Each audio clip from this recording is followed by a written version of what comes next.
There's one story that sticks in my mind. I'd love you to tell it. The story about when the bank took over the Broadway Deli in South Portland, and then you had a meeting with a judge. Going forward, what do you see Colby's role for downtown?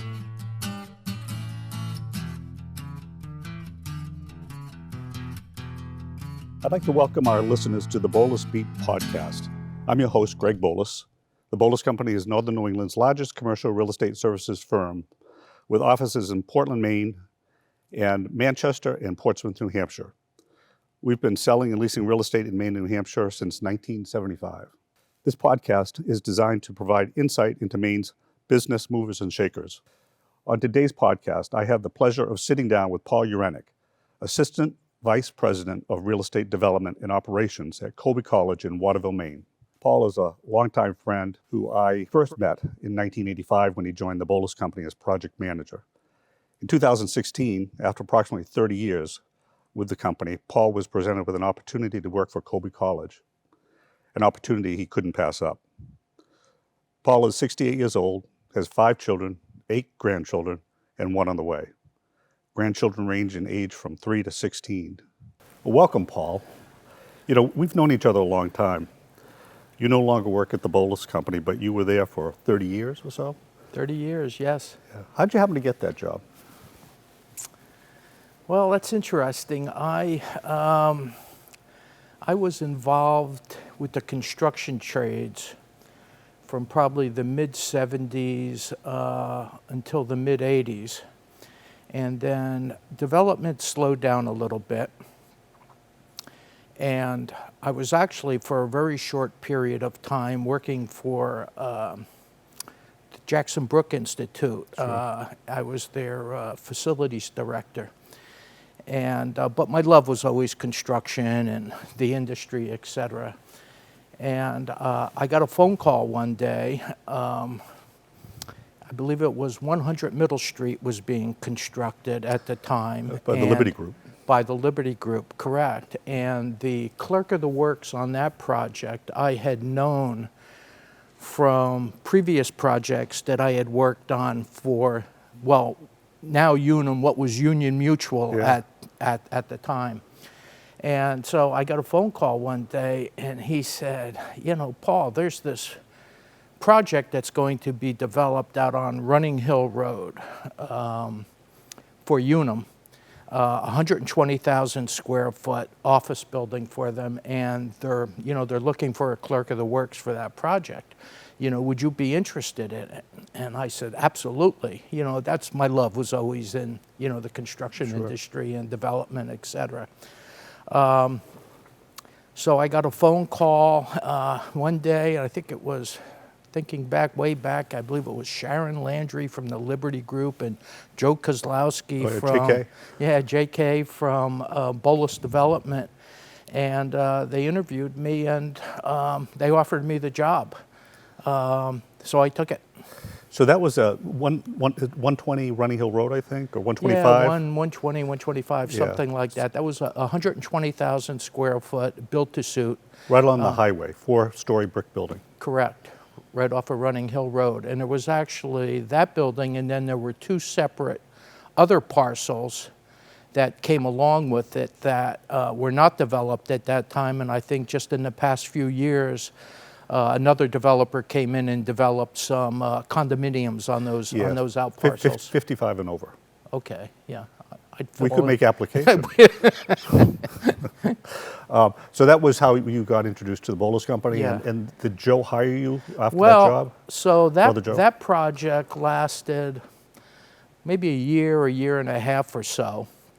And the partnership behind that, it was an interesting partnership because it was really all the movers and shakers of the time. It was, you know, Joe Boulos, Dave Cook, Dick Cook, David Cope, Michael Liberty, Bill Webster, et cetera. So, well, when that project ended, that partnership really dissolved. It was a one and done deal with those guys.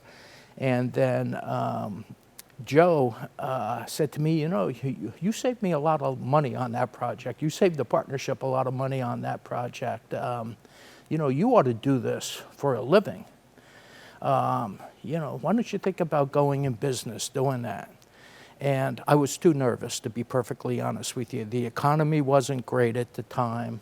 I think at that point I had 3 children that were under 5 years old, and I said, oh, I don't know, it's a little too risky. At this point, he said, well, do you want to come work for me? He says, I've got some projects coming up, and I think I could use you on them. So that was my introduction to the Boulos Company. And you were there for 30 years, right? For 30 years, yes. Serving multiple different roles depending upon where the economy was at the time. Well, I just remember at the Boulos Company, you were the go-to person for the brokers when they had questions about construction. Yeah. And we relied on you heavily. And to this day, Paul, I got to tell you, we really miss having you there. And I mean that sincerely. Let me list a few of the projects you built from scratch or oversaw the renovation of for my brother Joe, myself, or the Lieber Foundation, depending on the project. Give me maybe a 30 or 60-second snippet on each. South Park, Lewiston. What was that? So actually, South Park was, I think, the very first project that I did directly for Joe. Joe had entered into an agreement with the city of Lewiston to develop an upscale industrial park. Not a bunch of metal buildings, but buildings, masonry buildings, etc. And it was funny. Joe said to me, Paul, can you build this building? And I said, you mean like me build it, or like bring a contractor in and build it? He said, no, like you build it. And I said, yeah. It wasn't big. It was, I think it was a 10,600 square foot building. And so that was my first, and then we ended up developing other buildings in South Park. But yes, those were the first buildings that I myself acted as the general contractor, the construction manager. I think TD Bank has an operations center in one of those buildings. They did. Yeah. I think that, if I recall right, that was Challenger Drive or Atlantis Way. Yeah. Yeah, one of those 2 addresses. Yeah. Another project, Merchants Plaza in Bangor. Yes. Office building. Yeah. Merchants Plaza. That was a building that was, if I recall, it was owned by Maine National Bank. And it was at the point in time that Maine National was changing hands, and I forget whether it was Fleet maybe Bank at the time, or somebody was in the process of buying Maine National Bank. But anyway, so Joe bought the building. It was a building in downtown Bangor, precast building with a lot of glass on it, etc. And so Joe hired me to oversee the complete renovation of that building. We went in, we completely gutted it, all new mechanicals, electrical, fire alarm systems, finishes, etc. That was also an interesting project. What we learned a lot on that project, we learned that that Bangor was not Portland. Not necessarily what works in Portland works in Bangor, Maine, or for that matter, Lewiston, Maine, or, different every market's different. Every market is different. It's surprising the amount of different cultures there are within the state of Maine. Another project you did for Joe and me is the L.L. Bean Outlet Center up in Ellsworth. In Ellsworth, yes. I think that was L.L. Bean's maybe second factory outlet. That's when they were just beginning to expand their factory outlet stores. Yeah, and that was actually another fun one. That was an IGA supermarket. That's right. We went in and completely gutted it. I remember tearing out old freezers and having troughs in the floor where the condensation lines would dump into, etc. And that was really a fun project. And I remember, there's a funny story about that. Right, there was, I think the grand opening was going to be on Memorial Day weekend. And you can imagine going to Bar Harbor, you drive right by this. So Sure. The amount of traffic going to Acadia, etc. And the project was completely done except for the striping of the parking lot. And the day before, pouring rain. And somehow, I don't know how I did it, I found somebody, a laundry service that, dropped me off a pickup truck full of towels or sheets or something. And I went out, we were out in the parking lot, drying the parking lot so that we could stripe the parking lot and be open for Memorial Day weekend. But that was a fun project. That was L.L. Bean, I think, London Fog, and Corning Revere. Corning and Papagino's. And Papagino's, that's right. Those were the original tenants in that building. And the only tenant that's still there is L.L. Bean. Oh, are they Yeah, still I mean, there? there's turnover. Yeah. Another project ultimately involving L.L. Bean, but it was the former Levi building at 57 Main Street in Freeport. Yes. That you did for us. Yes, that was an interesting project also. They're all interesting, but what I remember about that project, that was a mobile gas station right in the middle of Freeport.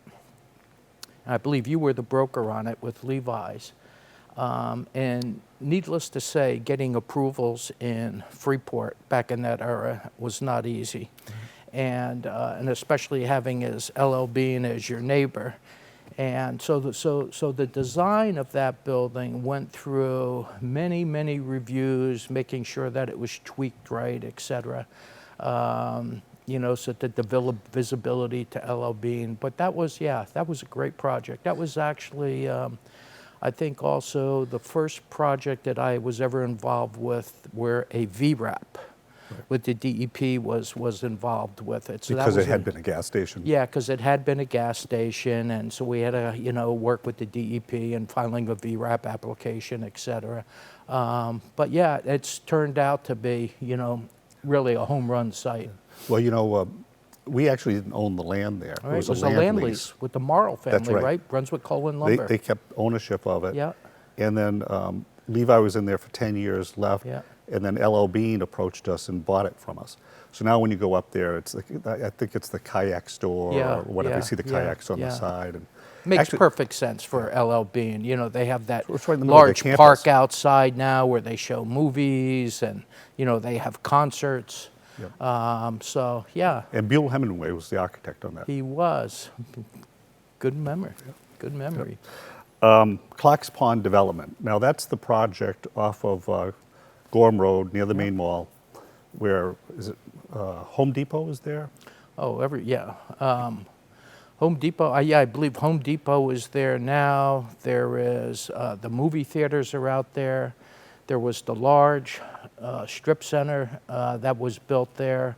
I forget, there was a big box store that was in there that moved out, and I believe there's a local church that's in there now. But yeah, that Clark's Pond, that was I remember when that project came to be, taking a walk out there. There was no road. It was fields and woods, and walking through there. And what sticks in my mind was, I think, everybody within a 30-mile radius of that site used that site as a place where they would discard their old tires.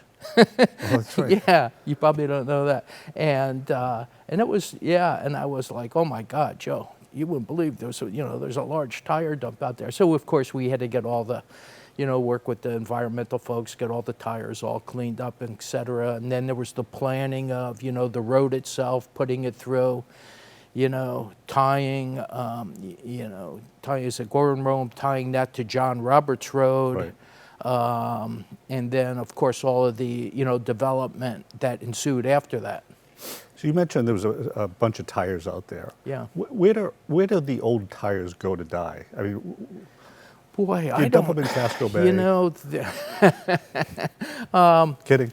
Right now, I don't know where they go off the top of my head. There are disposal. There are a few disposal sites in Maine, and then there are certain disposal sites that are literally all over the country. Where actually tires go now, I don't know. Another project, and this was a big one, and you did this for the Lieber Foundation, Pineland. Pineland, yes. And so the backstory on that, Paul, is Pineland used to be a mental institution, I guess you'd Correct. call Yeah, it. yeah. A A lot of beautiful years. campus, brick Yeah, buildings, yeah. but in disrepair and is owned by the state of Maine. Yes. And I believe the state of Maine sold it to Libra Foundation for $300,000 or $350,000. Yeah, not much. Not much. It was a scary sight. A very scary site. But what did you do with that scary site? Well, that was, boy, I'm trying to think of how many years. That was, I think that project, I'm guessing at least 3 years it took. If I recall, I believe there were 18 buildings on that site that we had to go through, completely do a complete interior demolition on all of those buildings. And, of course, all new mechanical systems, finishes, et cetera. On top of that, the infrastructure within the campus itself in terms of water, sewer, gas, all of that all had to be brought into the site. And Libra as I do, they're an organization that does things right. Yes, absolutely. And so that was really a fun project to work on. I'm saying at least 3 years of my life. And even beside the buildings on campus, we had the equestrian farm up on the hill. I did the cheese factory down there, the greenhouse for the tomatoes, several barns. Yeah, it was a fun project. In the late 80s, what hit the fan, right? Yeah. Development stopped, and Right. you switched over to Boulos Asset Management from Right. Boulos Development. Needed a paycheck. And there you helped with bank properties that Boulos was Right. hired to manage after the banks would take the asset back from Right. folks. There's one story that sticks in my mind. I'd love you to tell it. The story about when the bank took over the Broadway Deli Oh in my South God. Portland, and then you had a meeting with a judge Yeah. at I'm the surprised courthouse. you remember that. Well, I remember some things. Yeah, that was an interesting one, and as you said, during that time, the development was tanking. It was during the S&L crisis. Banks were taking back properties, and the banks were taking back properties, but they really didn't want to take ownership of the properties because they didn't know what really they owned. So they were appointing receivers for the properties. And actually, your brother Joe, I remember, smart man that he is, he said, hey, one door closes, another door opens, And actually, the company grew during that time phase. But getting back to the story, so one of the projects that, I go from the development world now to the property management world. I'm acting as a, receiver property manager. So one of the properties that I was assigned was the Broadway Deli in South Portland. And let's just say there was a little bit of a disagreement between the owner of the property and the bank that had taken it back on the way that the property was being managed, i.e. run by me. And so this owner wanted to talk to the judge about it because felt that I was, driving the value of this asset in the ground. So Were you in there making sandwiches? Or? so what it was, I'm saying, I couldn't understand why this owner had thought that, and said, you don't even know how to make an Italian sandwich correct. So, funny enough, and I'm glad I made this move when I first took over that. And to be perfectly honest with you, I had never run a deli, a small thing before. So I had a good friend who happened to be the general manager of all of the Amatos, and I'm looking at the menu of the store and all the different things, how they do things, and I said, could you comment on this? Is there too much on the menu? Do we take this off? I'm trying to run a lean machine here, and Italian sandwiches are a big seller. Am I making Italian sandwiches correct? And so had this conversation. So I get this phone call one day, and I have to go down to the judge's chambers. It's on a Friday. the owner has, the bank's attorneys there, she's there, so the judge wants to talk to me. And he asked me, how do you make an Italian sandwich? It's all about you driving the business in the ground. So I told the judge the story, how a friend of mine was the manager of all the Amato stores. He told me how to make an Italian sandwich, etc. I told the story. The judge said, fine, go home. And that was the end of it. So you went from building office That's buildings right, to building From subs. multi-million-dollar office buildings to building Italian But sandwiches. that's called adapting to the environment, right? Keeping a job in an economy that was down. So you worked at Boulos for 30 years. Yeah. And then Colby College came knocking. I mean, how did that happen? How did you happen to go work for them? Well, didn't you turn them down a number of times? Yeah. Well, what had happened, I'm going to guess now, was probably 6 or 7 years ago. Colby hired a new president, President Green. And President Green came from the University of Chicago, and when he was there, my understanding was he was responsible for all kinds of capital projects development in Chicago, really going into neighborhoods that needed help and investing money with the college, etc. So Colby hires President Green, and one of President Green's vision was of that while the Colby community, the campus, the buildings, facilities, everything, he thought it was really time for Colby to start reinvesting in the city of Waterville. So my understanding is Joe, who was your brother Joe, who was on the board at Colby at the time, said, I've got just the right guy for you to oversee this. I have a guy that works for me who basically did the same thing, talking about Libra Foundation when they bought all of the properties in downtown Portland, 465 Congress, 470, the Time and Temp building, the old Woolworth store where Ella Bean was. I don't know who's there now. Old Maine Savings Bank building. He said, I got just the guy for you. So I got a phone call one day, from Brian Clark, who's the vice president of planning at the college now, and he said, and actually Joe had sent me up there on and off for about a year to just pro bono. Paul, they're looking to do these things. Can you just go up there and help them out, take a look at these buildings, etc. So I did. It was all pro bono. So I don't know, 6, 8 months went by, 12 months went by or something, and then I got this phone call one day from Brian Clark, and he said, hey, remember all those buildings that you helped us out with, advice you gave us, this and that? Well, we bought them, and now we need to do something with them, and we think you'd really be the right guy to do this. And I was flattered, but I said, thank you, but no thank you. I said, I've been with this company for 30 years. I live 5 miles away. I'm a part of this community. I'm flattered, but why would I really leave? Well, Brian was persistent, and he let me come down to Portland. Let's go out to lunch together, So I said, all right, we went out to lunch, etc. And anyway, he talked me into coming up to the college.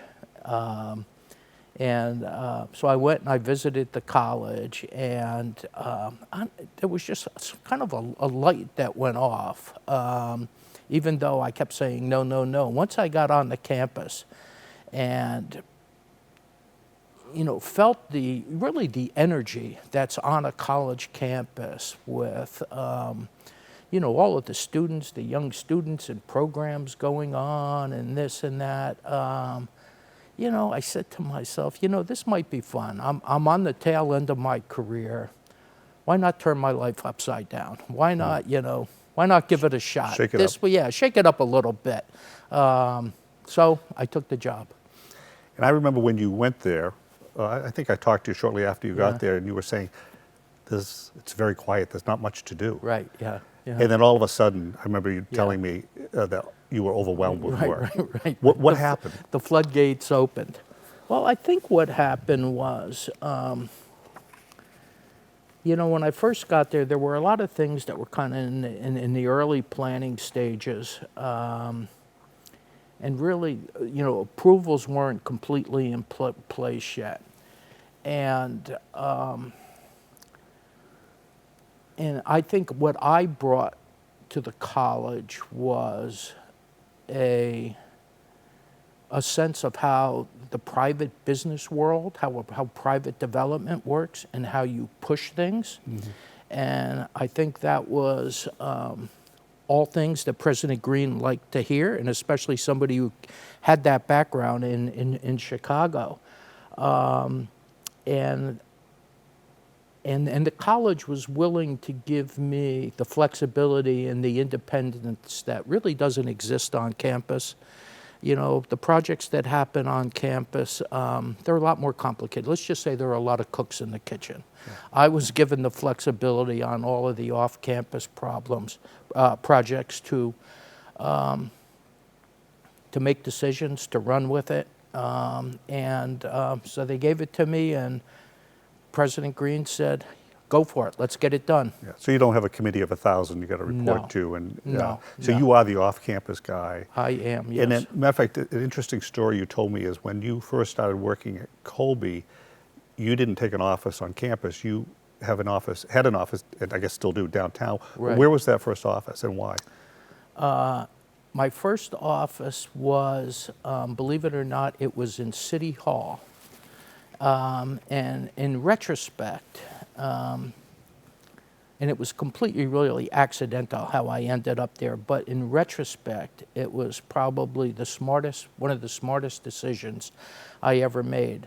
The college was smart in wanting me to be their downtown person. They didn't want me on the Hill. They wanted me to really become vested in the community. So they didn't want me an office up on the Hill. So when I was looking for office space downtown, I had a lot of, you know, a suite here, a suite there, et cetera. Mike Roy, who was the city manager at the time, said to me, you know, Paul, we have an office right here in City Hall that's, you know, been vacant for a couple years. You know, I forget, you know, we'll charge you $500 a month rent or something like that. And I said, well, you know, great. Well, what that was, you know as well as I, is when you work in a building with other people, it's not, you become part of that. You become part of that office culture, et cetera. Right. So the first, I'm going to say, 3 years that I was there, I was working out of City Hall. So, you know, the city engineer, the code enforcement officer, you know, the tax assessor, you know, the city clerk, the mayor, the city manager. You know, they're all just a stone's throw down the hallway from me. So it was building those relationships in those early years and, you know, working on, you know, the trust that I needed to develop with the local officials and the trust I needed to develop with the community. It was the perfect location for me to be. Unfortunately, after a few years, the city engineer needed a new office, and I left. I'm still downtown now, just not in City Hall. But you got the relationships. But the relationships remain, yes. Yeah. So you used to live in Cumberland, took the Yes. job at Colby, still lived in Cumberland, but decided to move to Waterville. Yeah. Why? What's the story on the house that you bought? Yeah. Well, when I took the job, I really wasn't planning on moving to Waterville. And I took the job, it was in the spring, and it's a relatively easy commute. It's about an hour from Cumberland to downtown Waterville. And but that was in the spring and that was in the fall. Then, you know, winter comes and all of a sudden, you know, it's dark at, you know, 4 o'clock and, you know, I'm going to planning board meetings or I'm attending other meetings, et cetera. And it became a little more difficult. So Becky, my partner Becky, her sister married a fellow, Stephen Todrank, who grew up in Waterville. They now live out in California. His father was a professor at Colby. religious professor at Colby for many years.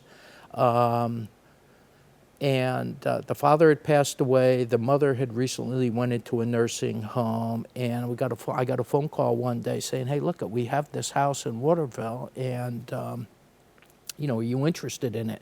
Well, I was relatively new in town, and at first I turned it down, even though it was I'm almost embarrassed to say how the price of what it was.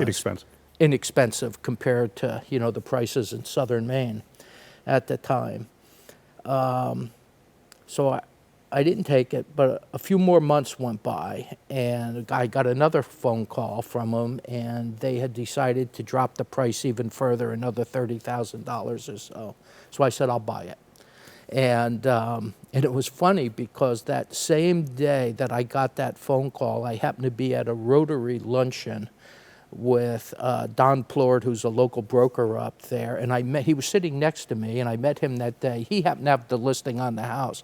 So, 15 minutes after I leave this luncheon with him, I pick him up, and hey, Don, Paul, I just met you at the lunch. I said, oh, you know that house on Pleasant Street? I'll buy it. He said, what?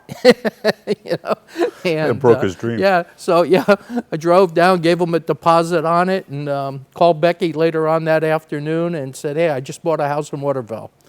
But since then, I've now lived there full time for almost 5 years, and over time, when you work in a town, you really become part of the community. Sure. I really feel now that I'm really a member of the Waterville community. I'm vested in the community.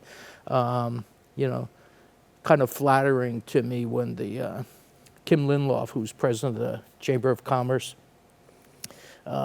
she said, Paul, the locals consider you a local. So I said, well, that's one hell of a compliment. Yeah, you've arrived. That's right. Sure.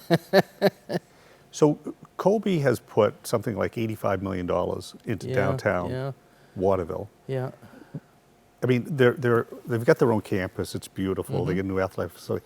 Why is David Green, who's the president of Colby, what's the motivation for putting money into the city like that? Well, I think there's a lot there. It's not just one answer.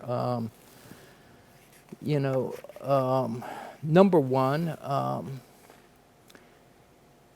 if you're a college and you want to attract the best of the best, whether it be professors or students, etc. These people, they want to live in a town that's a vibrant town, has a good art scene, has a good food scene going on. It's culturally, it's a good town. It's an exciting town. So it plays into that part of the college. Then there's also President Green tells the story often of back in the 20s, late 20s, during the Great Depression. Colby was, fell on hard times. Colby was actually located right downtown Waterville, and what was not at that point not a nice area. There were train tracks, there were factories, there was a lot of smog, pollution, etc. And so they knew they needed to move. But they didn't have the money to move. They needed to raise, I believe, if I recall right, it was $100,000. And so this is at the height of the Depression. So the city of Waterville, the city of Augusta, and I believe it was the Gannett family, offered Colby College a parcel of land, plus I believe the $100,000, to relocate the Colby campus to Augusta. Here, at the height of the Depression, the business leaders, the citizens of Waterville, come together and they raise the $100,000 to keep Colby in Waterville. Wow. And so President Green, tells the story of how when, Colby fell on hard times, years ago, how the city stepped forward and came to Colby's rescue. Fast forward, 100 years, Colby's doing well. The city of Waterville, really like many other industrial cities in the Northeast, fell on hard times. You figure from probably from the 70s up to 2000, all of your mills, all of that industry, all these communities that were based on, river economies, all this work went overseas. So, President Green said it was time for Colby to step forward and to now reinvest money back into the community. Let's say become, the loss leader, to become the catalyst of that development. It was never, and I really need to stress, it's never really about, whereas Colby was maybe taking the lead on all this stuff, all of this is all about partnerships. It's all about partnerships with the city, partnerships with, the local business community, et cetera. The college was willing to be the catalyst, willing to be the loss leader, but it was really a, collaborative, all of this revitalization, it's really a collaborative effort. Was the idea to bring, that this would spur private development to come in? Yes, absolutely. And I don't know right off the top of my head, but I should have this number, but the number of properties that were either vacant properties or undervalued properties that have changed hands in the past few years, it's just phenomenal. And it's not even just, and it's local. It's local people stepping to the plate and investing, which is great. There's been some, out-of-state investment that has come in. Probably one of the most major ones are, the Hathaway Mill projects, et cetera, down there that the North River Group is doing. But yes, it's working. I remember when I was interviewed for the for this job, and President Green said to me, "So what do you think about this? You think this is going to work, Paul?" And I said, absolutely. I saw it happen in Portland. I remember when Congress Street in Portland was vacant storefronts. Yeah. And Lieber stepped forward, and Lieber started investing in these properties, not looking for the immediate return on their dollar. So very much in the same way. I think you told me that, how many years had it been since new construction occurred downtown before Colby? Yeah. I think it was 50 years. There was literally no construction on, let's call it that 4 or 5 block stretch of Main Street in downtown Waterville. In fact, I found this amusing at the time. The very first project I did was, I referred to it as 173 Main Street.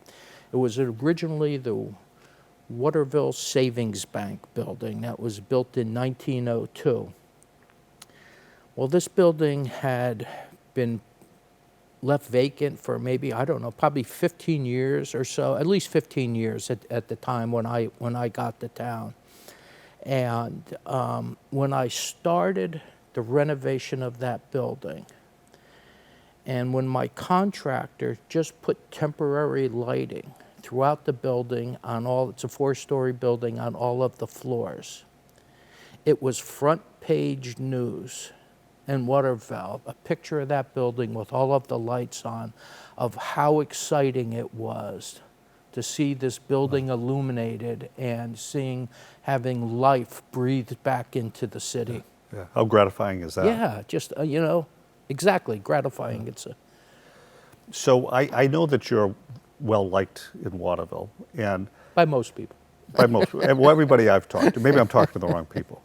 But I know they have what's called a Festival of Lights. Yeah, Parade of Lights, Festival of Lights, yeah. Weren't you, I was going to say the mascot, but the Grand Marshal in the parade one year, which is a hell of an honor, right? That's a huge honor. I couldn't believe it. And I think it was first of all, I didn't even know what this Parade of Lights, Festival of Lights was. And I was contacted by, this is an event that happens on the first Saturday after Thanksgiving. It's really the introduction to the Christmas season. Similar, in Portland, they light the tree on Monument Square. Well, in Waterville, they have this Parade of Lights, Festival of Lights. So I really didn't think much. I got a phone call one day, and they said, Paul, we'd be honored if you'd be, the grand marshal of this parade. So I'm saying, okay, thank you. That's, it's an honor. Little did I know that I was like the first person in memory that wasn't, 3 generations of Waterville family that had been asked to do this. So I had thought this was going to be, this, small parade and, a few people down the street, etc. So my family happened to be up for Thanksgiving dinner, and they knew about this, so they stayed. I was amazed. I almost didn't make it. The traffic was so backed up that I almost didn't make it in time to start this parade off in time. And the Gauntz family that owns the local car dealerships, they had given me, I think it was like a brand new Chevy Camaro convertible at the time. We had the hood down. Becky and I were in the front seat. But literally the entire length of Main Street, both sides of the street, 5, 6 people deep on both sides of the street. This parade must have been 2 miles long. Becky and I looked at each other. We thought we were in the Magic Kingdom. We were like, we couldn't believe it. I went the entire parade route, finished it, drove back to the beginning, got out of the car and walked to Main Street, and the parade, and it was still going. It was still going. That's how important that parade is. That Festival of Lights is to the Central Maine community. It's a great community. And what an honor. Yeah. I mean, how many years had you been up there before you were asked? Oh, I think at that point it was just maybe 3 years or so. Yeah. Flattered. Wonderful people. Hey, Paul, let's talk about the projects you've developed on behalf of Colby or are currently working on. Okay. I'm going to say a name and give me a minute or two on each, okay? Okay. 173 Main Street, which was the old Waterville Savings Bank, Yeah. the first building Colby renovated, I believe. Right. Yeah, that's the one I just mentioned. Was a building that was vacant for many years, Waterville Savings Bank. Very interesting story behind that. Just prior to actually Colby even purchasing this building, in the basement of this building, a little bit of trivia,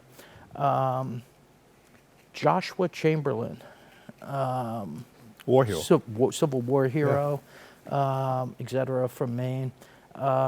He was actually president of the bank, or of the bank that ended up turning into Waterville Savings Bank at the time. And all of the original bank records from the 1860s were still in the basement of that building. Yeah, unbelievable. It was so interesting. And they were all transferred over and are now with the local historical society. You didn't burn them? No. And, but yeah, that was a complete renovation of that building. And, once again, I told you previously about the city of Waterville stepping forward, to help Colby out in the middle of the Depression. Interestingly enough, when they had raised that $100,000, the bank office, where they had, where the civic leaders had come together, et cetera, and said, okay, we got enough money, now we're going to do this, was actually in this building, was in 173 Main Street. So here I am, I'm renovating this building. I was reading a book at the time, The History of Mayflower Hill by Earl Smith, who's a historian, Colby College historian. And Mayflower Hill is what they call Colby, or where Colby was built. Right. And I'm reading this about this bank, about all of this story, and I'm in this building, and I'm standing in, literally standing in the space where all this took place. So, great story. Green Block Studios, this was the old Waterville hardware store. Yes. And is it named after David Green, the president? Yes, yes. That was a project that I finished maybe 6, 8 months or so ago. It was actually two separate buildings. Actually, going way back, it was four separate buildings. I believe it's the oldest building on Main Street. I have some records from the Maine Historical Society where they date back to 1840. So, you know, pre-Civil War. Half of the building was in good shape. The other half of the building had been through a very bad fire, was just completely a mess. You know, you know, a decision had to be made. Do we keep this building? Do we try to save it, or do we just, you know, take this building down? But there was really a strong sentiment in the community to try to preserve some of the older buildings downtown. So I brought in a structural engineer. We gave it a good look, and he said, well, you know, it won't be easy, but, you know, we think we can save that building for you. So I did. We went through and completely gutted the building, rebuilt it, had to do all new structural throughout, et cetera. And that building now, it's a 4-story building. The building, 3 of the floors are occupied by the Lunder Institute, which is part of Colby's museum. And then the ground floor is really let's call it a small event space, community space. It's got the garage doors that open up on Main Street. One side of the building. That was purposeful.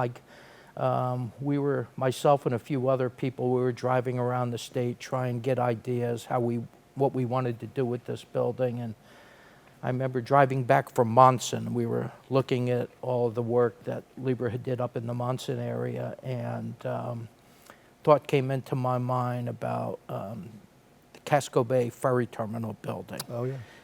And I said, you know, we've got this ground floor event space, exhibit space.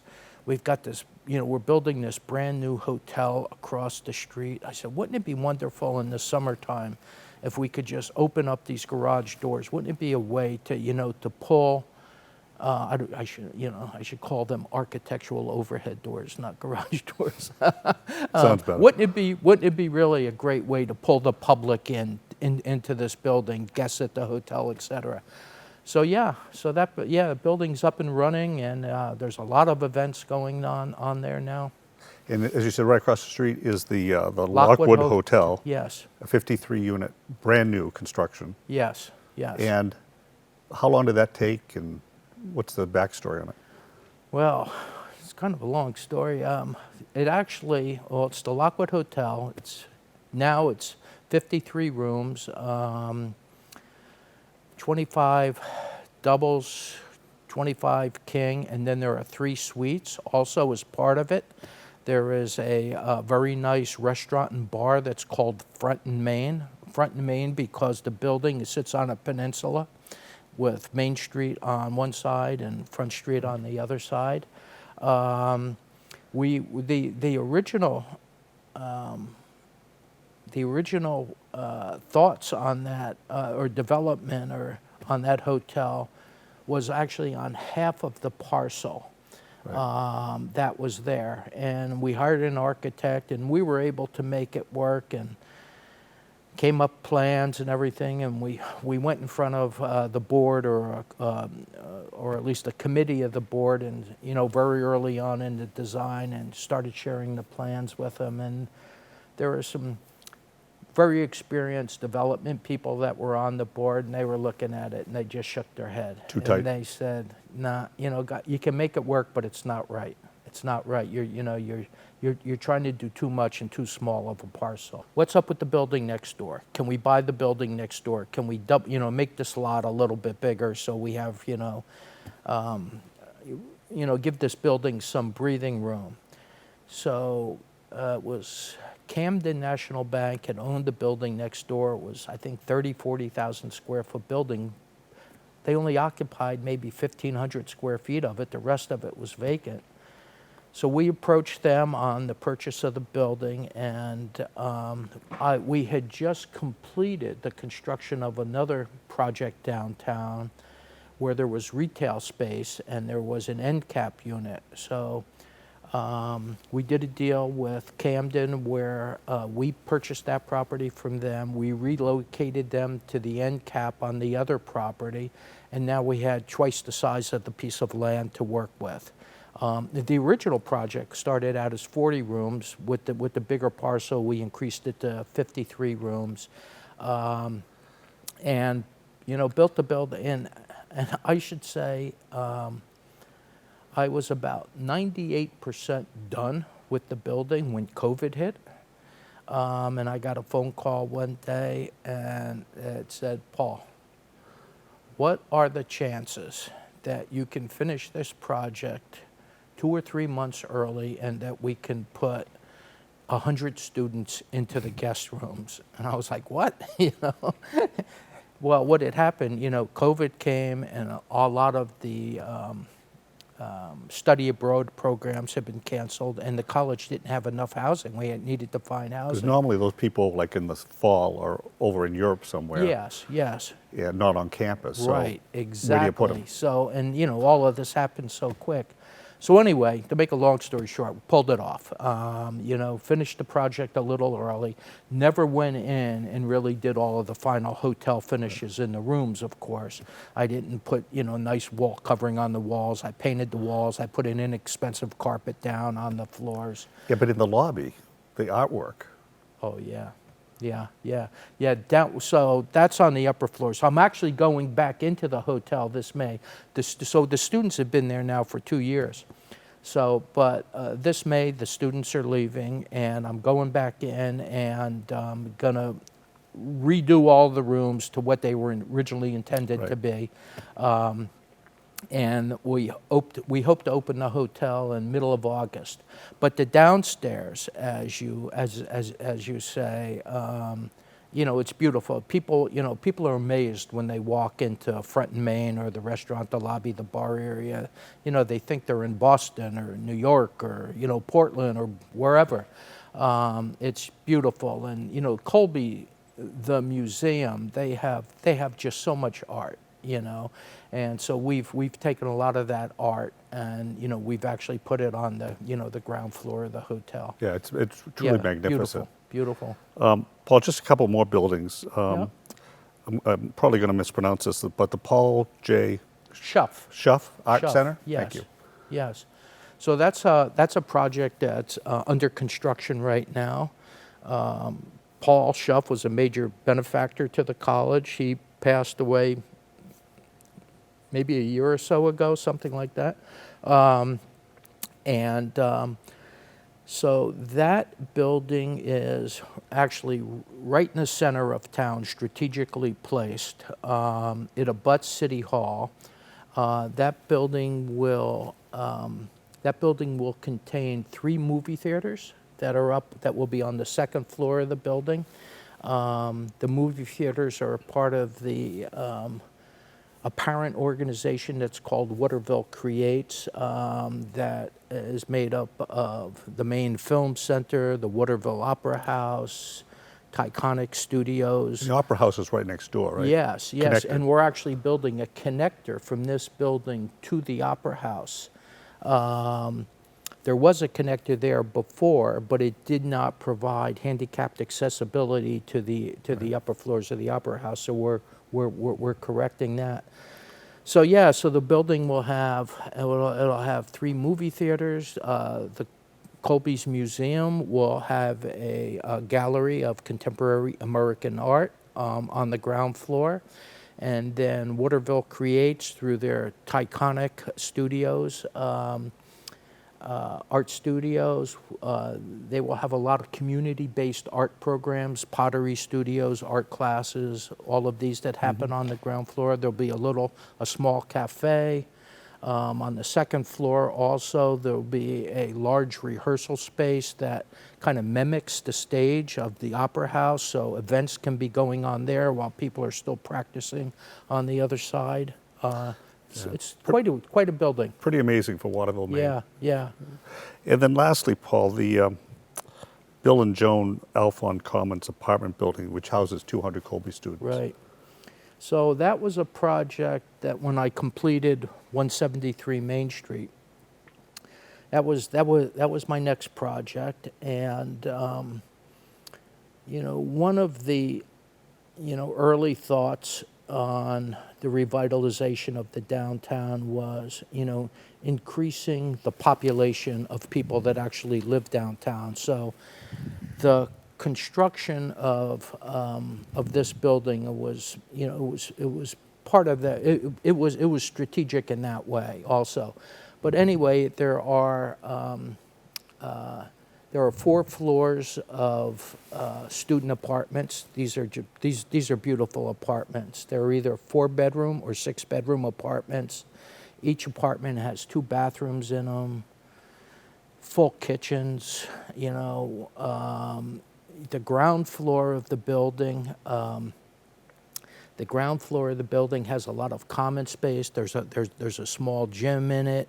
There's also a community room that we constructed, which actually is a very important part of this building. The students that live in this building, they're basically juniors and seniors. And you have to apply to live in this building. and one of the criteria is that you have to do some sort of work with the community, civic-related work, community service, civic-related work, and they need to combine that work also whatever their field of study is. So we have 200 students in this building that are working with every conceivable social program or organizations that are downtown, helping them in many ways. A lot of them work, with the police department, with the fire department, with the homeless shelters, with, food kitchens. There's a whole wide nursing homes. There's a whole wide array of this. So that space within that building, we call it the Chase Forum. It was named after benefactor Malcolm Chase. We let these different social service agencies or civic groups, we let them use that space for free. And prior to COVID hitting, there was literally not one free night over an entire year where that space was not being used by some organization. It was a huge, huge asset to the town. That's incredible. Yeah, so hopefully we're back to that. I think we're slowly getting out of this COVID. Let's hope so. And yeah, let's hope so. And that room will be getting the use that it did before it hit. So we've talked about buildings in Waterville. We're coming fairly close to the end of our interview, but I want to ask you about Waterville and the traffic patterns downtown, widening the sidewalks, making huge improvements. I guess in total it's a $10 million project that's about that, yeah. $6.9 million in money provided by the feds, $500,000 from the DOT, $1.6 million from Colby, and then the city chipped in $1 million plus staffing and engineering help. Mm-hmm. But what's interesting is you and a few others were instrumental in getting the funds, obtaining the funds. Yeah. What's the story on that? Well, that was, so the federal government, I think it's the Federal Highway Administration, every year they come up with, it's part of the federal budget. It's a huge amount of money. It's probably in the billions of dollars. Historically, these were called Tiger grants. They now call them BUILD grants. BUILD is actually an acronym for something, I forget what exactly it means. But this is money that that cities and towns across the United States compete for. And you can imagine the amount of people going after these funds. It's just huge, thousands of towns. And you can also imagine the federal government responding to a proposal like that. So this BUILD grant application was, I think, it had a due date maybe 3 or 4 weeks out at the time. And usually a town or a city, they'll hire some consulting group or to put together and build these, responses to these proposals. Well, myself and I'm going to say maybe 6, 7, 8 other people from Colby, we all got together and we said, why don't we give this a shot? Why don't we see if we can get some money to revamp the downtown? It would add to the revitalization, the sidewalks, the traffic patterns, everything, clean it all up. So that's, let's call it 6, 8 of us. We met 3 times a day for probably 2 weeks, and everybody just took a certain part of that RFP, and you were assigned to Because they're it. not short. No, they're not short. And we put together a package, and it was, really a shot in the dark, and a lot of people, didn't think that we had a chance for it. In fact, I know the city, was like, well, you guys really think you can pull this off? And actually the DOT thought the same thing. You guys are, giving this thing a shot. Well, lo and behold, 6, 8, 12 months go by, they all need to be reviewed. And we got the letter from Susan Collins' office saying that, you have been awarded this, grant, the build grant for this $10+ million project in downtown Waterville. So, we're just ecstatic about it now. That's It's, huge. all new sidewalks, changing the traffic pattern. We're trying to get the traffic back to when Waterville at one point had 2-way traffic on Main Street. Now it's 1-way, trying to make it a lot more of a pedestrian-friendly shopping district. So we're about halfway through that project now. It's, November, December of this year, hopefully the project is complete. So I asked you a question the other day. I said, are you going to be planting trees?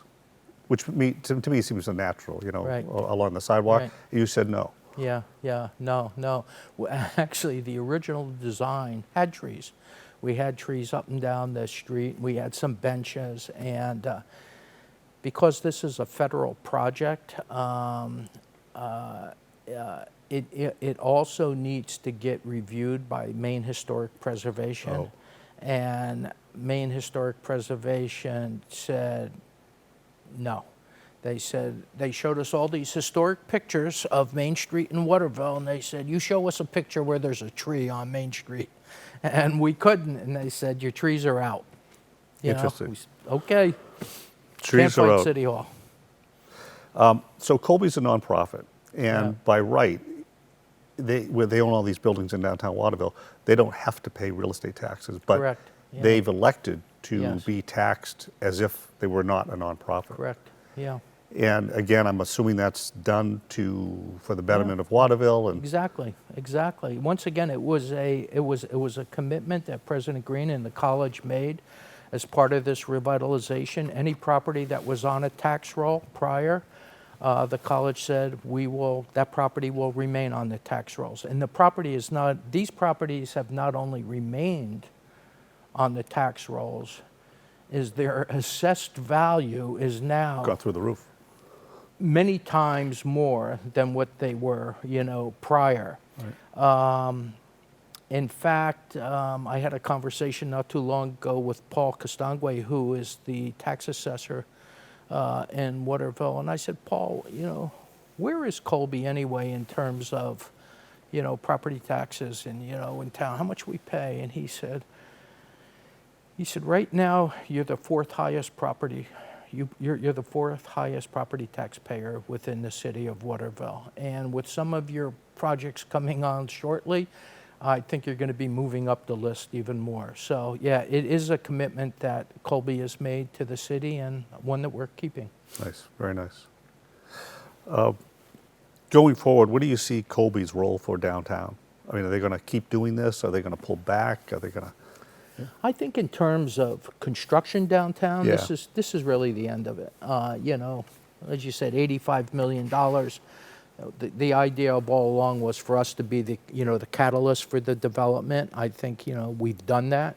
Other development is coming in. Other development is in progress. I think we will continue to be involved in the downtown, but less in terms of construction and more in terms of our participation with all of the various arts organizations that are in the downtown. We will continue to partner with many others. So last question for you, Paul. I mean, we've talked a lot about Waterville and Colby, and what's next for Paul Ureneck, and how long are you going to keep doing this? And I think about that a lot. Are you 67? I am 68. 68. Yeah, You I could am have lied. 68. Nobody would have known. I'm 39, Jack Benny. No. Yeah. No, I think about that a lot. It's, I don't, to be perfectly honest with you, I don't know.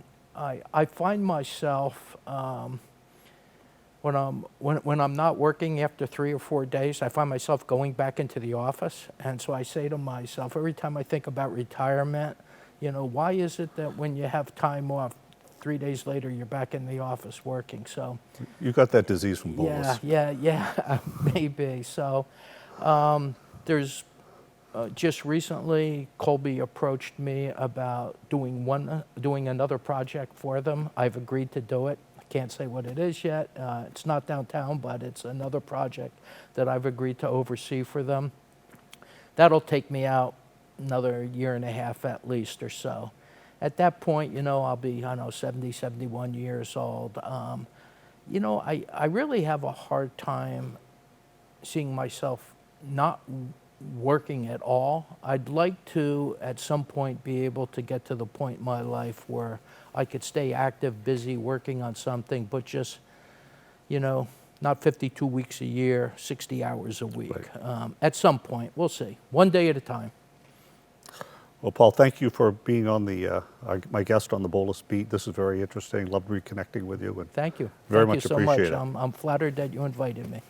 Paul, I want to thank you for being our guest today on the Boulos Beat, the Boulos Company podcast. I really appreciate you taking the time to chat with us. You can learn more about Colby College at the company's website, which is www.colby.edu, and on Facebook, Instagram, and Twitter at Colby College. And if you'd like to learn more about the Boulos Company, please be sure to visit us at www.boulos.com. You can also find us at the Boulos Company on Facebook and at LinkedIn, and at the Boulos Co. on Instagram and Twitter. And lastly, if you want to know the secret to owning real estate, it's pretty simple. Just be sure to outlive your debt.